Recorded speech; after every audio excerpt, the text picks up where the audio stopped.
Following are some grammatical strategies for varying your sentences, beginning with phrases. Prepositional phrases are those little groups of words that often tell where, when, or how something happened, like behind the door or in September, or here. After dinner, we sat on the porch and shared anecdotes from the day. Except for light bruising on her abdomen, Joan felt little pain after her surgery. Participial phrases, in addition to making you sound very smart when you use the term participial phrases, can help you infuse more description. They modify or describe things using ing or ed words. Shinnying up the telephone pole, the child suffered splinters on his inner thighs. Stretched to its limit, the elastic snapped. Keep in mind that the participial phrase can appear before or after the subject noun. The pigeon, eyeing bread in the tourist's hands, failed to notice the oncoming car. Farley, axed by the board of directors for no apparent reason, sat down to write a hate letter that turned into a novel. Look again at our original revision. Let's revise it again by adding some participial phrases. She came to the door wearing her mother's jade necklace. Carter stood in the hallway, his knuckles red from knocking. A single fluorescent bulb snapped and flickered above him, echoing his insistent raps on the door and catching his changing expression like a mug in a flipbook. Smiling at the sight of her face, frowning at her necklace, and then leering, he began to open his mouth. Before he could say a word, she told him to go away and slammed the door. Clauses are groups of words that include a subject and verb. Again, don't let the grammar terminology lose you. The important thing to notice is not what they are, but what they do. First, take a look at these words that often begin subordinate clauses.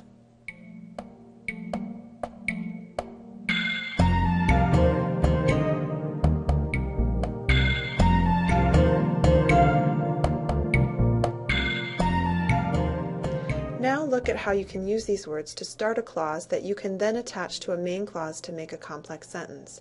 They can appear at the beginning, middles, and ends of sentences. Whenever making wine, crush grapes with clean, bare feet. Pink tutus always reminded her of flamingo plumage until she wore one and, noticing the abridged length of her legs, felt like a duck. Subordinating conjunctions allow you to bring more information into a sentence by combining ideas and showing relationships. For instance, when you stick an until into the mix, the reader suddenly understands that there is an element of time involved in the action. If you stick an if into a sentence, something happening in the sentence is contingent on something else happening in the sentence. If you look at your writing and notice you're not using any of these subordinating conjunctions, it's likely your point is not being made as clearly as it could be, because these relationships of time, contingency, contrast, etc. are not being made explicit.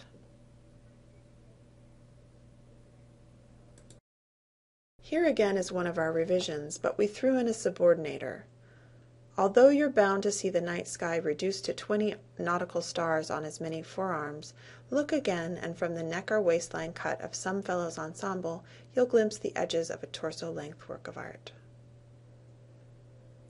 A simple way to create variety in sentences is to make some sentences longer by joining them together using a conjunction. You might remember the Schoolhouse Rock conjunction junction, what's your function, or the old mnemonic trick for remembering the list of conjunctions, those little pieces of tape you can use to join sentences together to make longer ones.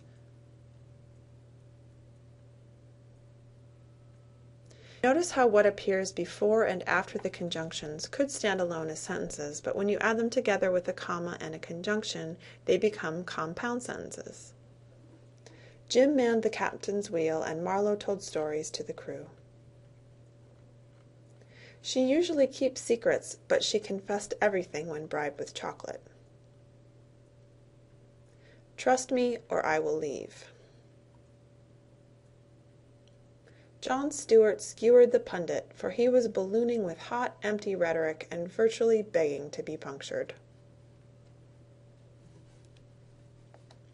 Once again, notice how we use a conjunction to combine sentences in one of our earlier examples. She came to the door wearing her mother's jade necklace, and Carter stood in the hallway, his knuckles red from knocking.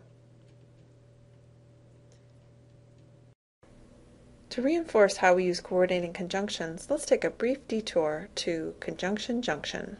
Conjunction junction, what's their function? I got and, but, and or. They'll get you pretty far. And, that's an additive, like this and that. But, that's sort of the opposite. Not this, but that. And then there's or, O-R. When you have a choice like this or that. And, but, and or, get you pretty far. Conjunction junction, what's your function? Hooking up two boxcars and making them run right. Milk and honey, bread and butter, peas and rice. Hey, that's nice. Dirty but happy, digging and scratching, losing your shoe and a button or two. He's poor but honest, sad but true. Boo-hoo! Conjunction junction, what's your function? Hooking up two cars to one when you say something like this. Choice, either now or later, or no choice. Neither now nor ever. Hey, that's clever.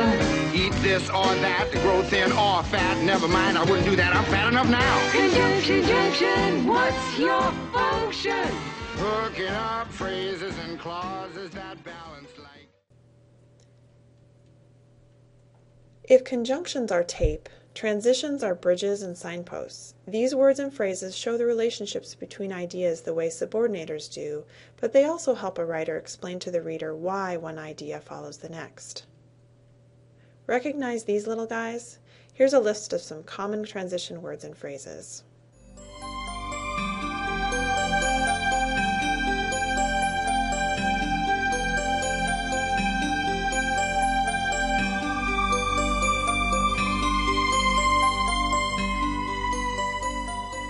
Now look at them in action. Notice how they connect and explain ideas.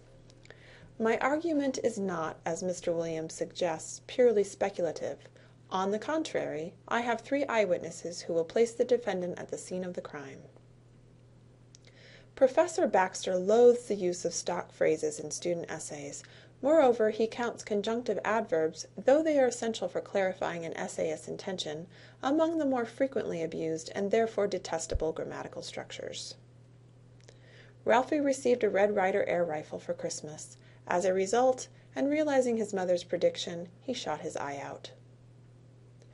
The media reports that finding a job in Portland has become increasingly difficult. Surprisingly, many metro area businesses have help wanted signs posted in their windows. But with a flooded labor market, perhaps businesses are pickier about whom they employ.